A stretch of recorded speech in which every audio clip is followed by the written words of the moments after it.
الْمُجَاهَرَةُ بِالذَّنْبِ, to publicly display your sin.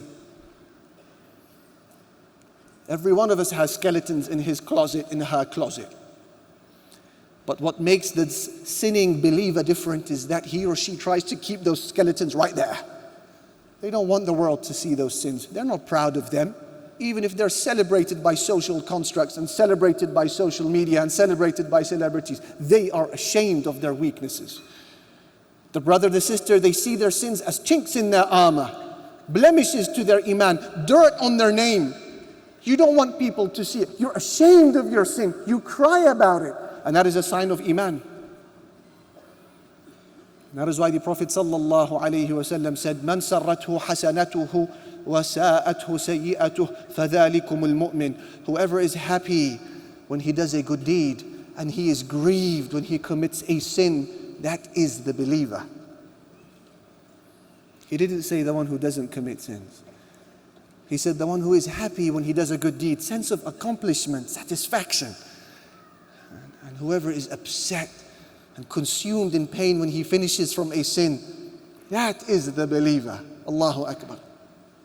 What is the arch enemy of this? Mujahara, proclaiming the sin to the world.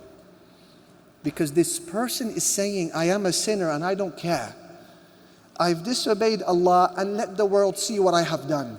That behavior is enough to transform the sin into something minor, into something major, because this man, this woman is essentially at war with Allah.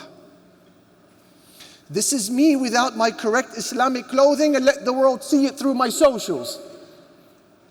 This is me selling shisha, selling zina, selling interest, and let me market my product to the world. I am selling alcohol, I am marketing it to the world. This is mujahara, displaying your sin to the world and challenging Allah Jalla Jalaluh, which renders the minor into a major sin in the eyes of Allah. Beware. And that is why An-Nabiyul Kareem, the Honorable Prophet sallallahu alaihi wasallam said, Kullu ummati mu'afa illa al-mujahirin.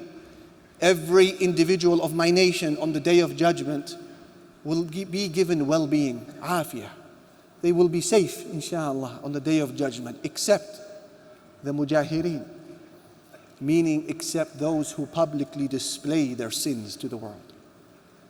And then he explains, وَإِنَّ مِنَ الْمُجَاهَرَةِ أَنْ يَعْمَلَ الرَّجُلُ بِاللَّيْلِ عَمَلًا. Part of proclaiming your sins is to commit a crime at night, a sin at night. وَقَدْ بَاتَ يَسْتُرُهُ رَبُّهُ. And Allah had veiled you. He didn't disclose your crime to others. And then you wake up the next day.